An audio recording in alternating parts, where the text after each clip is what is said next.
샬롬! 노란 산수유꽃과 목련꽃이 활짝 핀 봄날입니다. 혹독한 겨울 추위를 이겨내고 언 땅을 뚫고 새 생명이 움트는 것처럼 매년 봄이 오면 우리의 마음속에도 새로운 희망과 기대가 싹트기 시작합니다. 사랑하는 안중교회 가족 여러분, 예수님의 희생을 통해 우리가 죄를 용서받고 영원한 생명을 얻었음을 믿으시죠? 지금 이 시간 주님의 크고 깊은 사랑과 희생에 감사하며 사랑의 마음을 담아 기도로 또 찬양으로 감사를 표현하면 좋겠습니다. 모든 지킬 만한 것 중에 더욱 내 마음을 지키라. 마음대로 안 되는 것이 사람의 마음입니다. 사랑하고 싶지 않은 사람이 어디 있고 화목하고 싶지 않은 사람이 어디 있겠습니까? 문제는 이러한 마음의 태도가 우리의 뜻대로 잘 되지 않는다는 것이 문제이지요. 모든 것을 나 중심적으로 배열하고 생각하는 타락한 자아가 하나님의 뜻을 막는 최대의 장애물입니다. 오늘 이 하루를 돌아보시고 우리의 마음을 불편하고 또 즉위거리게 했던 일들이 있다면 주 앞에 고백하며 회개하십시오. 주님의 보혈은 우리의 죄를 깨끗하게 씻어주시며 성결하게 합니다. 복음을 전하다 보면 아담의 죄가 왜 나의 죄입니까? 라고 되묻는 분들을 만날 때가 있습니다. 최초의 사람 아담이 지은 죄의 저주를 왜 내가 짊어져야 하는지 억울하다라는 뜻이겠지요. 그런데 나와 아담은 결코 다르지 않습니다. 천년된 고목나무를 상상해 보세요. 새싹이 지금 나왔지만 천년된 고목나무의 영향력 아래에 있는 것처럼 우리 역시 아담이 저지른 죄의 영향력 아래에 있습니다. 아주 여린 새 잎이 싹을 틔웠다 해도 그 잎의 진액은 결국 고목나무로부터 나오는 것이니까요. 결국 그 잎과 나무가 한 몸인 것처럼 우리와 아담도 그렇게 연결되어 있답니다. 아담으로부터 물려받은 죄의 경향성은 하나님을 거절하고 하나님께 불순종하는 성향을 말합니다.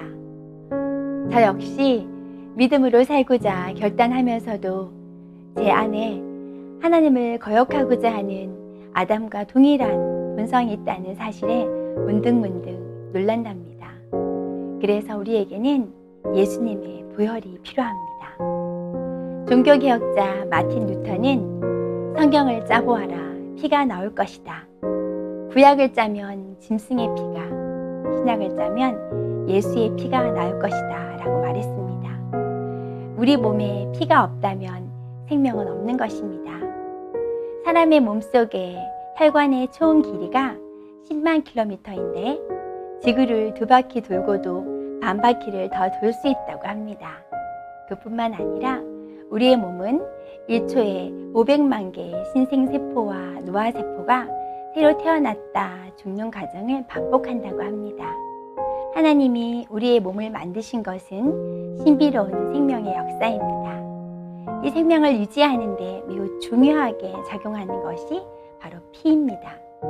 우리가 죗값으로 죽어야 하는데 생명을 얻기 위해서는 반드시 피가 필요합니다. 죄 없는 사람의 피라야 합니다. 예수님의 피 한 방울 한 방울은 우리를 위해 예비된 피였습니다. 그 피는 죄를 완전히 용서해 주시며 죄 씻음의 능력이 있습니다. 십자가에서 흘리신 예수님의 보혈이 우리의 죄를 처리합니다. 이것이 우리가 믿고 전하는 생명이고 복음입니다. 사랑하는 안중교회 가족 여러분, 사순절 고난주간을 보내시면서 예수님의 피를 수혈받아야 하는 문 영혼들의 이름을 떠올리며 기도하시고 그들에게 피 묻은 십자가의 복음을 전하시기 바랍니다. 선교지와 선교사님들을 위해 기도와 후원을 하고 계시지요? 우리는 현재 주님의 승천과 재림 사이에 중간기를 보내고 있습니다. 이 시대가 필요로 하는 것은 하나님의 선교를 통한 하나님 나라의 확장입니다. 하나님의 부르심을 따라 문화의 경계를 넘어 하나님의 나라를 세우는데 헌신하시는 선교사님들의 수고를 기억하시고 중보기도로 또 물질 후원으로 힘이 되어주시기를 부탁드립니다. 우리 가족들과 목장 식구들은 예수님의 생명으로 살고 있나요? 교회는 영적인 계보가 있어야 합니다. 신앙의 삶에서 영적 아베와 같은 멘토가 있어야 하고 나를 따라오는 영적인 자녀들이 있어야 하지요. 영적인 자녀들, 해산의 고통으로 복음으로 낳은 사람들이 있으십니까? 힘겨운 인생길에서 외로운 나그네가 아니라 믿음 안에서 함께 나누는 영적인 가족의 따뜻한 위로와 격려가 큰 힘이 될 것입니다. 우리 안중교회 공동체가 예수님의 생명을 나누며 아름다운 영적 계보를 이어가는 생명 공동체가 되기를 소망합니다. 개인적인 점검을 하시고 이 시간 함께 기도하시겠습니다. 종려나무 가지를 흔들며 호산나 호산나 환영했던 유대인들이 얼마 지나지 않아 빌라도 법정에 선 예수님을 향해 십자가에 못 박으소서 십자가에 못 박으소서 소리치며 예수님의 십자가의 진정한 의미를 전혀 이해하지 못하였음을 말씀을 통해 보았습니다.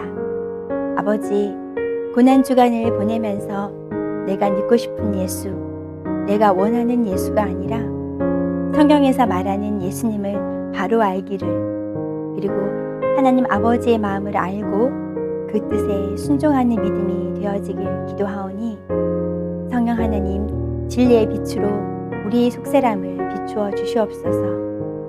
십자가의 고난 없이는 부활의 영광이 없음을 깨닫게 하시고 예수님의 보혈의 공유를 깊이 묵상하는 한 주간이 되도록 인도하여 주시옵소서. 우리를 죄와 사망에서 구속하시고 부활의 새 생명을 주신 우리 구주 예수 그리스도의 이름으로 기도드립니다. 아멘.